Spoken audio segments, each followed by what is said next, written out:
Romance of Sui and Tang Dynasties, Chapter 85. Okay, let's unpack this. Picture yourself as the absolute ruler of the known world. Okay. I'm talking about the kind of power where you snap your fingers and, armies move, cities are built, history gets written. Unlimited power. Totally. You have unlimited wealth, the finest food, the most brilliant artists. So if you're in that position, what is the one thing, the only thing, you couldn't just die? It's the classic riddle of kings, isn't it? Yeah. Usually the answer is something poetic like true love or more time. Exactly. But for the Tang Emperor Xuanzong, the answer was very specific. It wasn't just time, it was immortality. And it wasn't just power, it was magic. Ah, okay. This text is a heavy hitter in Chinese literature. It blends hard history with some really wild folklore. It's wild. And the section we're looking at today, I mean, honestly, it is a trip. It has everything. Bureaucratic dragon gods, ink black rain. A physical trip to the moon. A physical trip to the moon on branches, and a very specific warning about what happens when a leader gets, distracted by the supernatural. It really does feel like a fever dream when you read it. But before we get to all the wizardry, let's just set the stage. Well, at its core, this story is a case study on leadership and obsession.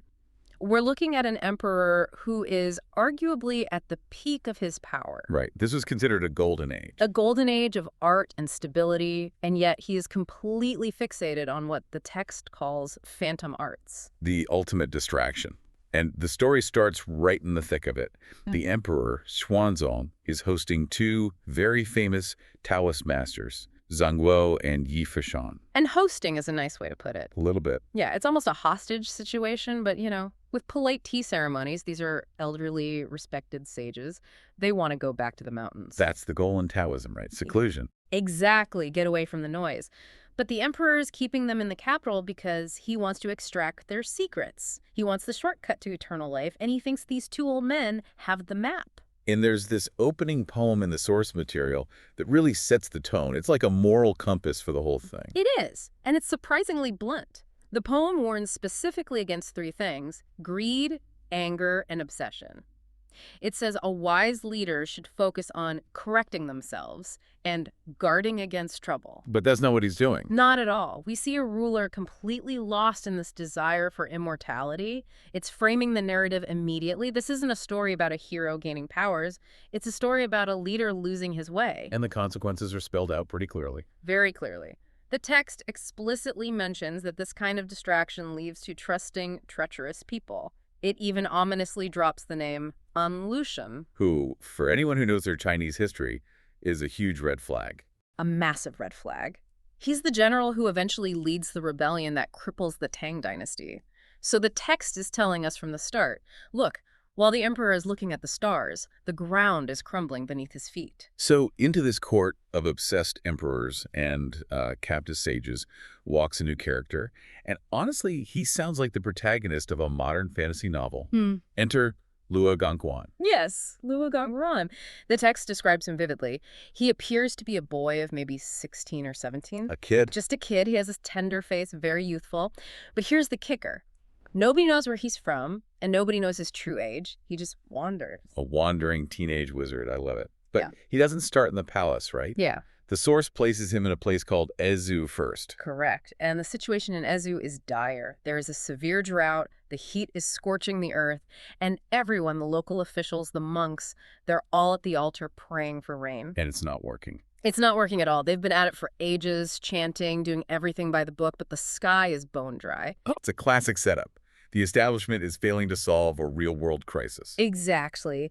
And in the middle of this desperate crowd, Luo spots someone. He sees a man just standing there, watching. Just watching. Watching idly. But this isn't just any man. He's over 10 feet tall, wearing white clothes, and he looks completely unbothered by all the suffering. 10 feet tall. That's hard to miss. You would think. So Luo Gongguan marches right up to him. He's furious. He basically says, people are suffering. Why aren't you helping? Why are you just standing here? And this is the great reveal. Who is the giant? The giant bows and reveals he is the local dragon god of the water department. The water department. I love that. It makes the supernatural sound so bureaucratic. That is a hallmark of Chinese mythology. The heavens are a bureaucracy just like the earth. And that's actually the problem. The dragon god explains, I haven't received an order from heaven. He doesn't have the permit to make it rain. He literally doesn't have the paperwork. He's tied up in celestial red tape. That is fascinating. So he has the power, but rules over results. Precisely. He tells Luo, if I act without a celestial decree, I'm in big trouble. So Luo says, don't worry, I'll help you. And his solution is bizarre. I mean, of all the ways to make it rain. It's incredibly specific. Luo sees an inkstone on the prayer table, filled with liquid ink for writing prayers. Right. Luo sucks a mouthful of this ink, sprays it toward the sky, and shouts a command. Boom. Storm. Instant storm. Clouds, wind, rain comes down in buckets. But here is the detail that just sticks with you. The rain is black. The rain is pitch black. Because it was ink. That's amazing. The text says it fell on the ground in people's clothes. It's such a tangible, messy miracle. It saved the crops, but everyone went home looking like a calligraphy accident. That's such a great image. It also feels like he used the tool of the bureaucrat, the ink, to bypass the bureaucracy. That's a great observation. He skips the paperwork and just turns the ink into the rain. So obviously after this, Luo is a local celebrity. The governor tries to pay him, but he refuses. Not interested in money. Not at all. He only agrees to go to the capital because he wants to meet the other famous immortals, Zhang Guo and Yi Fashan. He wants to meet his peers. So he gets sent to the emperor, and now we're back at the palace for the showdown. You have the two old, tired masters and this new kid on the block. The scene is set at a pavilion. Emperor Xuanzong is playing Go with the two elders. When Luo walks in, the reaction is not welcoming. No, they're pretty rude. They are. The emperor introduces Luo as an extraordinary man, and the elders just laugh at him. They look at the 16-year-old kid and say, what does a baby like this know? Ouch. Baby. That's a direct hit. It is. They're trying to big-time him. But Luo's reaction is fascinating. He doesn't get angry. He stays completely calm. That calm superiority that really rattles people. It does. So the elders decide to haze him, essentially. They challenge him. Do a test. A crude trick, they call it. They each grab a handful of ghost stones in their fists, and they ask Luo, if you're so smart, guess how many pieces we're holding. The classic test. If he gets it wrong, he's a fraud. What does he say? He just says, none. None. But we just saw them grab the pieces. That's what the elders think. They start laughing, thinking they've humiliated him. They open their hands to show him. And their hands are empty. Empty. The pieces are gone. And then Luo smiles. He extends his own sleeve and reveals he's holding all the chess pieces. He jokes that the old immortals have been left empty-handed. That is a total mic drop moment. In the context of the story, it represents mastery over matter, but metaphorically, it's a shifting of the guard. The elders are literally empty-handed. Their time is done. Luo holds the pieces now. And how do the elders react to being so completely outclassed? The dynamic shifts instantly. They stand up and they bow. They realize Luo isn't just a kid. His power is superior to theirs. And the emperor. He's delighted. He loves a good show. He gives Luo a title, treats him as the new favorite, and the elders actually use this as their chance to escape. They see their opening. They do.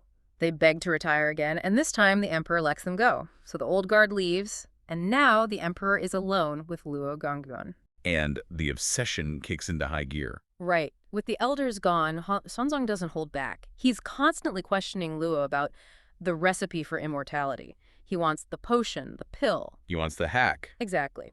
But Luo's answer is surprisingly grounded. He tells the emperor, there is no recipe. Just cleanse the heart and limit desires. Cleanse the heart. That sounds simpler than alchemy, but much harder to actually do. It is. Luo is telling him, you don't need magic pills. You need discipline. And to his credit, the emperor tries. The text says he stops seeing his concubines. He isolates himself. But there's a cost to that, isn't there? Especially with his favorite consort, Yang Guifei. Yes, the source mentions she's very unhappy, and this is a crucial conflict. You have the emperor trying to detach from the world and his earthly attachments pulling him back. You can't really run an empire and transcend humanity at the same time. You have to choose. Which leads us to the centerpiece of this story, the Mid-Autumn Festival. The moon is full. The emperor is sitting with Luo, and he mentions a spiritual journey he once took. But Luo offers him something better. He says, I can take you to the moon physically to see it with your own eyes. A physical trip to the moon.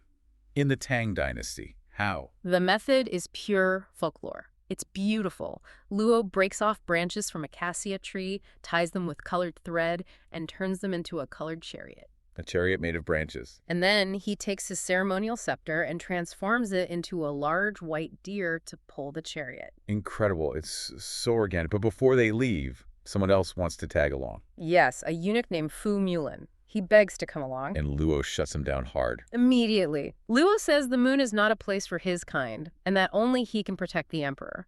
Why so harsh? It's establishing a spiritual hierarchy. Fu Mulin represents the petty, profane world of the palace. You can't take the swamp to the stars. But this is important because it establishes Fu Mulin's resentment. He's left behind stewing. So they launch, and Luo tells the emperor, don't look back, just fix your eyes on the moon. They fly through the clouds, and when they arrive, the description is breathtaking. Huge gates, layers of palaces, exotic plants like jade flowers. And the music. The source identifies a very specific song. Yes, the neon feather dance. And this is a famous detail because in real history, Emperor Xuanzong is credited with composing this piece. The legend suggests he didn't compose it. He heard it on the moon. He heard it on the moon and brought it back to Earth. So they're standing there listening to celestial music. The emperor is awestruck. He wants to go inside the palace and meet Chang'e, the moon goddess.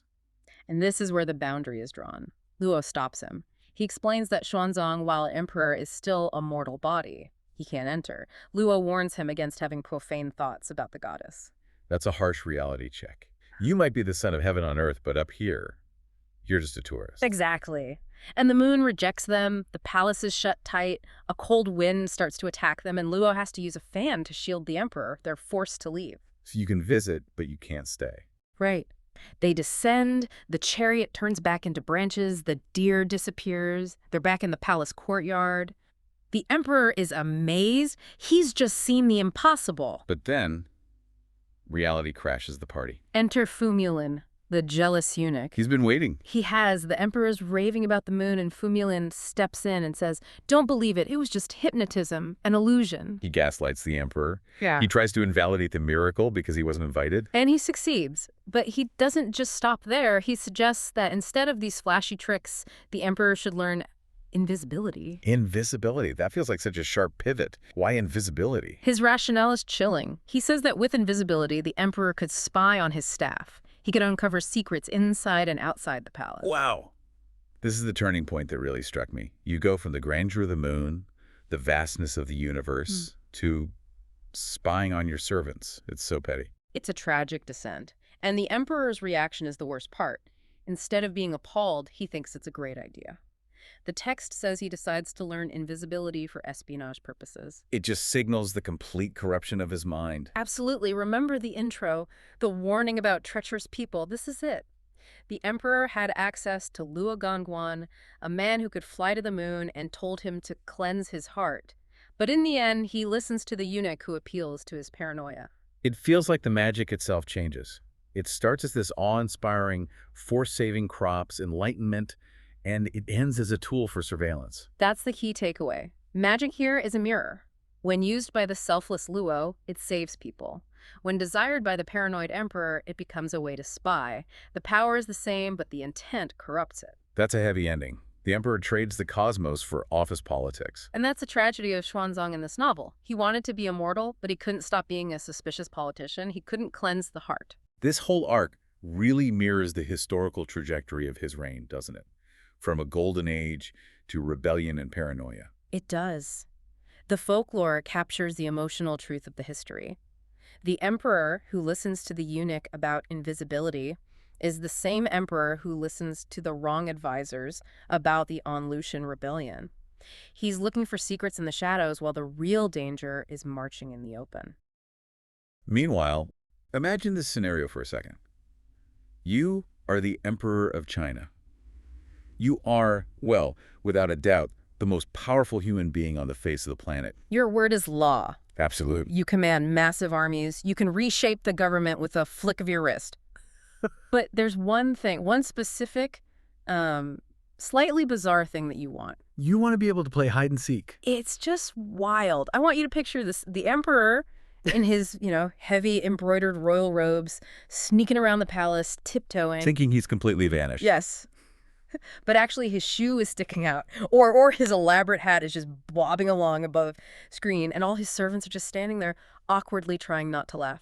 At the Son of Heaven looking like a fool, that is the exact image we're starting with today.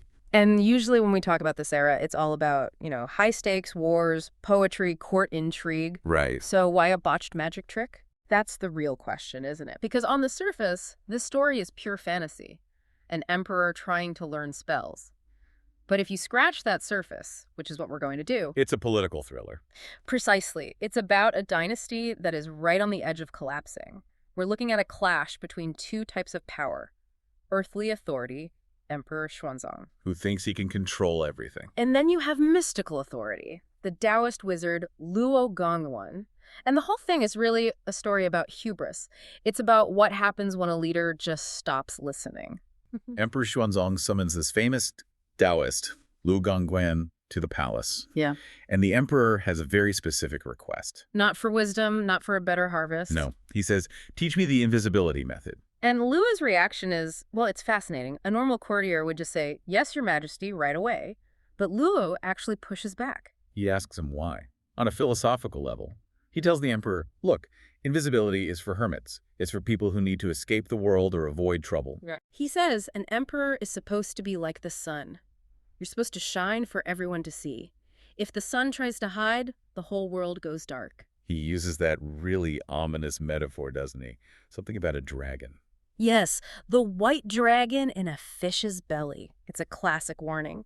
The idea is, if a majestic dragon shrinks itself down to hide inside a fish. It might feel clever for a moment. Exactly. But it risks getting caught in a net by some common fisherman, just like any other fish. I love that. It's basically saying, don't lower yourself. Yeah. If you sneak around like a thief, you become vulnerable like one. But of course, Xuanzong has been told yes his entire life. He doesn't like being told no, and he really doesn't like being lectured. He just insists, teach me the spell. So we get this sort of training montage. Luo sighs and shows him the spells, the hand signs. And the emperor practices, and this is where the source gets surprisingly funny.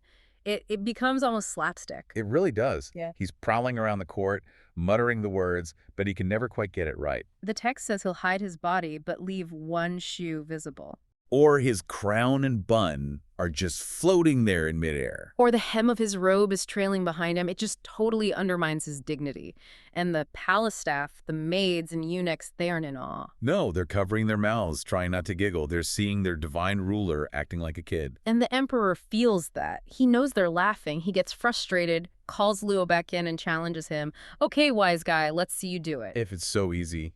And Luo just effortlessly puts him in his place. He draws a charm in the air, poof, instantly gone, vanished. Then he just casually walks back in from outside. A total show-off. A total show-off. But then he delivers the hard truth.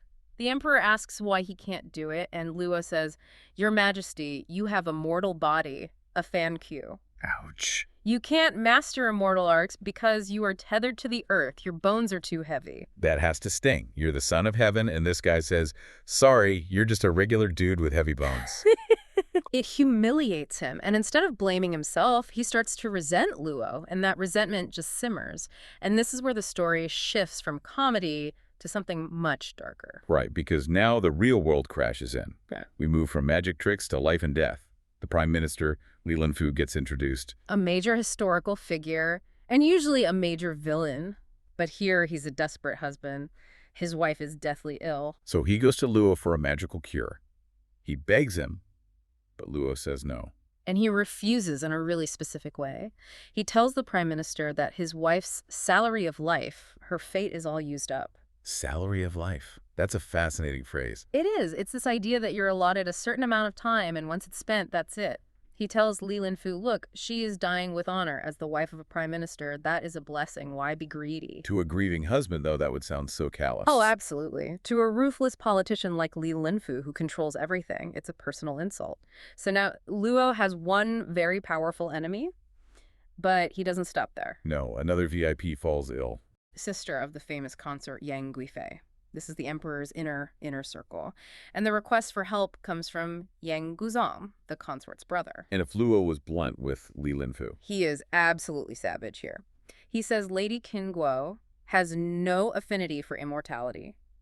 He says she behaves badly, enjoys fortune she doesn't deserve, Wow. and he predicts she will die in 7 days and end up on the ghost list. You can't just tell the emperor's brother-in-law that his sister is a bad person who deserves to die in a week. But he does. Yeah. And it seals his fate. The Yang family and Li Linfu, who are normally rivals, they unite. They go to the emperor and accuse Luo of cursing the palace. And the emperor is already annoyed about the invisibility thing. He's feeling insecure, so he just snaps. He orders Luo to be beheaded. Which brings us to the execution. Yeah. They drag him to the Western market. He doesn't resist. He's actually laughing. Laughing at his own execution. Not a good sign. The executioner swings the blade. It hits his neck. But there is no blood. No blood. None. The source says a green gas or a mist shoots out of his neck and just rises straight up into the sky. A green mist. That's vivid. It's the sign of a true immortal. By killing him, they just released his spirit. And the emperor hears this and instantly panics. He realizes, oh no, I didn't just kill a fraud, I just tried to kill a god. Immediate regret. Massive regret. He tries to stop it, but it's too late. He orders this respectful burial, trying to make amends, but then the other shoe drops. The 7-day prediction. Exactly. 7 days later, Lady Qingguo dies, just as Luo predicted. Now, the emperor knows for a fact that Luo was right about everything. So he's guilty, he's paranoid, he feels spiritually exposed, he needs another wizard. He does. He sends an envoy, Fu Miaolin, to go find other famous Taoists like Zhang Guolao or Yu Fashan. But it's a series of dead ends. Completely. He learns Zhang Guolao is already dead. His body just vanished, leaving a thank you note. The wise men are all disappearing, so the envoy heads to Shu to Sichuan. And this is where the story gets really mystical. He's hiking up this mountain path. And he sees a young Taoist walking toward him, singing a song. And the song is key. It's about the living worrying about living forever, a direct jab at the emperor. And surprise, surprise, it's Lu Gongyuan. Alive, looking younger, just hanging out in the mountains. He tells the envoy he had to fake his death because the other immortals were terrified the emperor would start killing them too. So he says he's not coming back. And then he says, why doesn't the emperor come here? That line, it sounds like an invitation, but it's really a prophecy. He gives the envoy a package and a verbal warning to take back. Okay, this is the crux of it. The magic trick turns into political prophecy. He says, stay away from palace women. And guard against border women. Cryptic.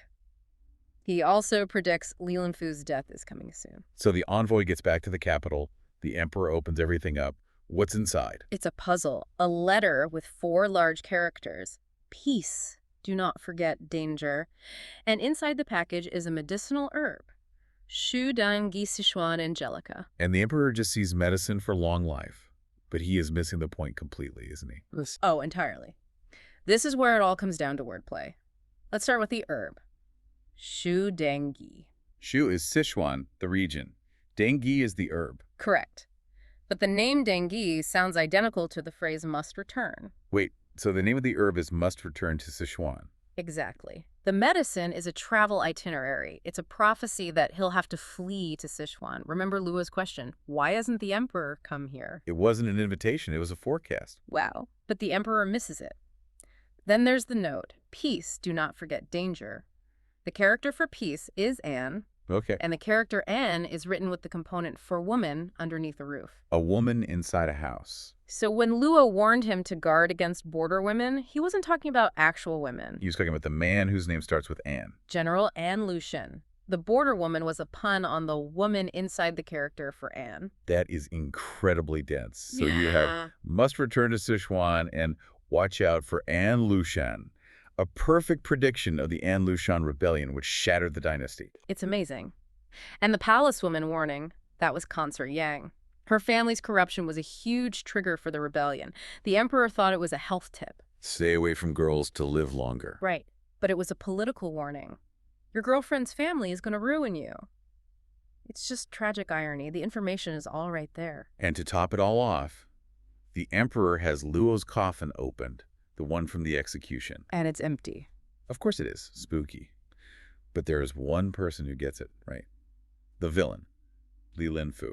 This is such a fascinating detail. The source tells us that An Lushan, the general, is arrogant and dangerous, but he's terrified of 2 people, the crown prince and Li Linfu. Why Li Linfu? He's a bureaucrat. Psychological warfare. And Lushan felt like Li Linfu knew his every move. If Li Linfu sent a message saying, check yourself, and Lushan would be sweating bullets. So Li Linfu is the cork in the bottle. He's the only one keeping the rebellion in check. He is. But then Li Linfu falls ill, and while he's on his deathbed, he hears the report that Luo Gongguan, the wizard he tried to have executed, is alive. Li Linfu is a practical man. He can fight politicians and generals, but he realizes he cannot fight a vengeful immortal. The text literally says he dies of fear. Just from the news. The shock of knowing his supernatural enemy is still out there just finishes him off. That's wild. The villain dies because he believes in the magic too much, and the emperor fails because he doesn't understand it enough. It's the perfect storm. Li Linfu is dead, so the leash is off on Lushan. The emperor is oblivious. The stage is perfectly set for the rebellion that will force him to do exactly what the herb predicted. Flee to Sichuan. It really makes you think about the nature of advice. The emperor wanted a shortcut, a cheat code for life. And because he was so focused on the cheat code, he ignored the strategy guide.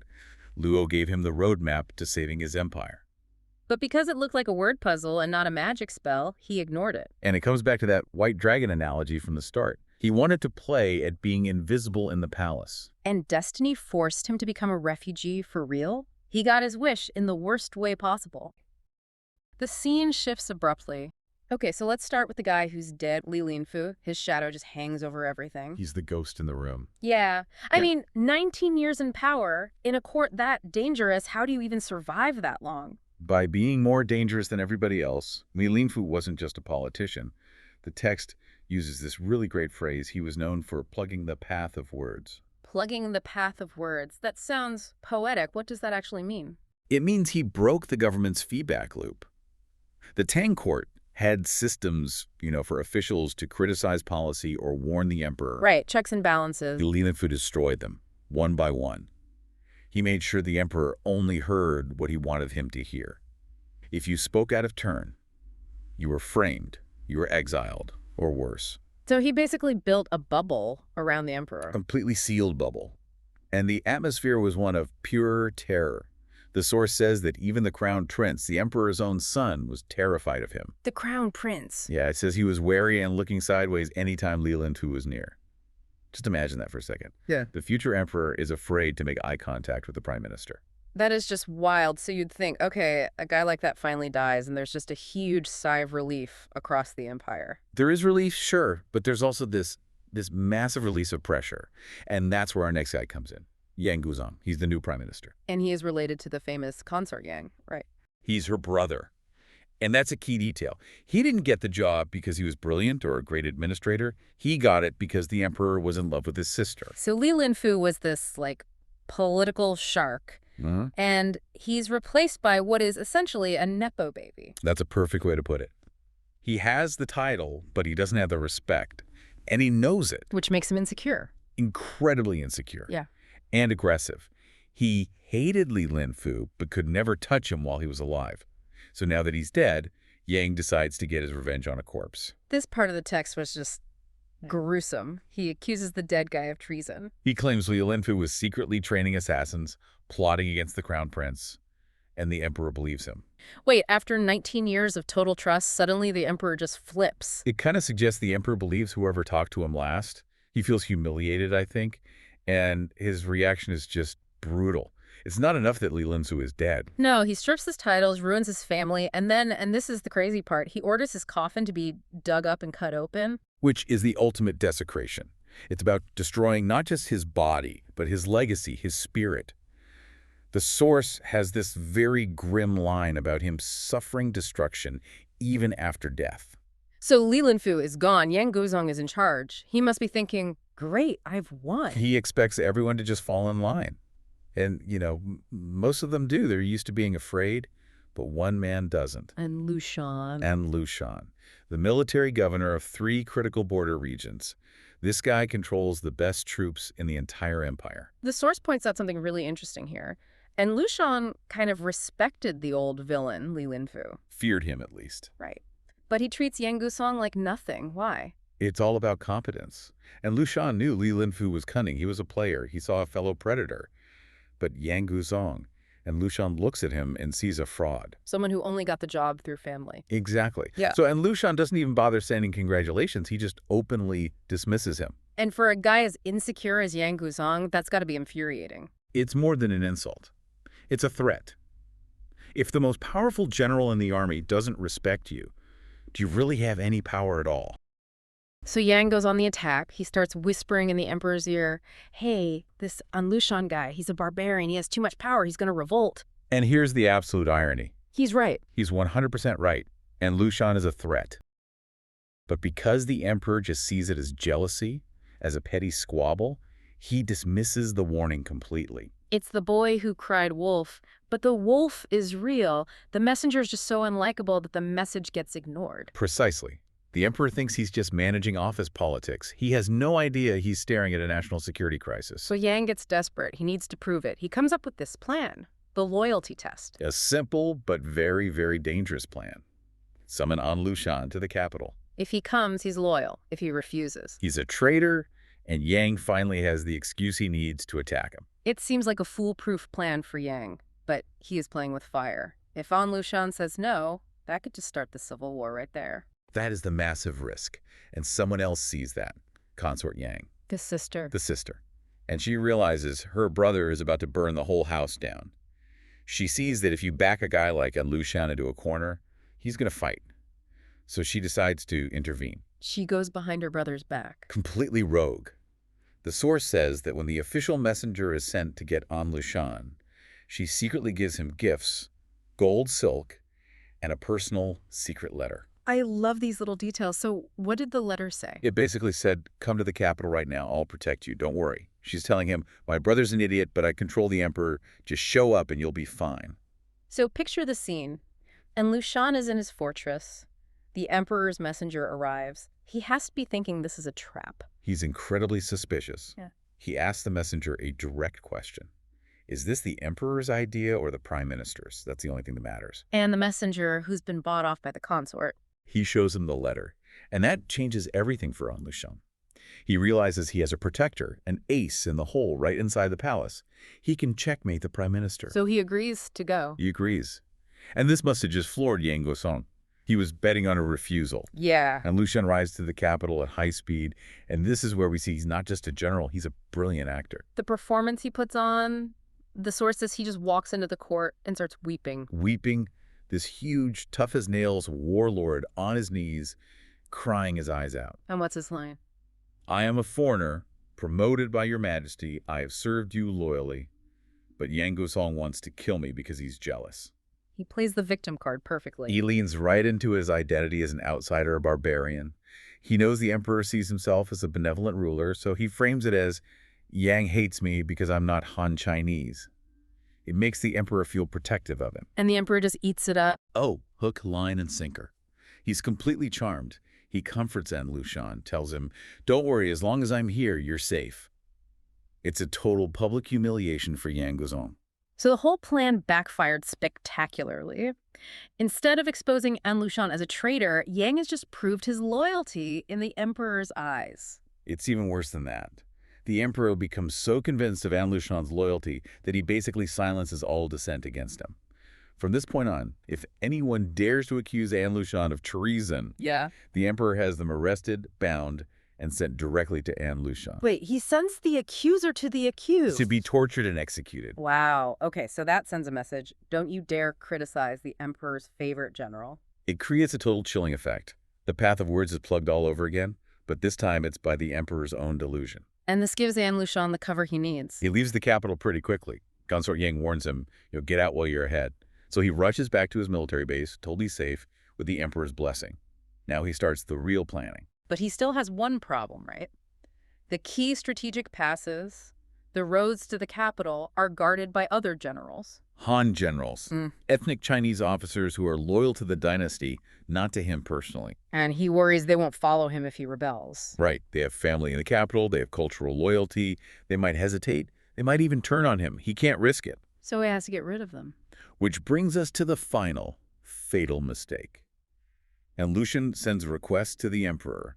He asks to replace 31 of these Han generals with his own foreign barbarian generals. And what's his excuse? He can't just say, I need guys who are loyal to me personally for my upcoming treason. He frames it as a military upgrade. He says, Your Majesty, these Han generals are soft. My guys, they're real warriors. They're tougher. They're better for border security. He's appealing to the emperor's ego, about having a strong army. But somebody has to see through this. This is literally giving him the keys to the kingdom. One man does. Minister Wei Jiansu. He's the tragic hero of this story. He goes to the emperor and basically says, "This is it.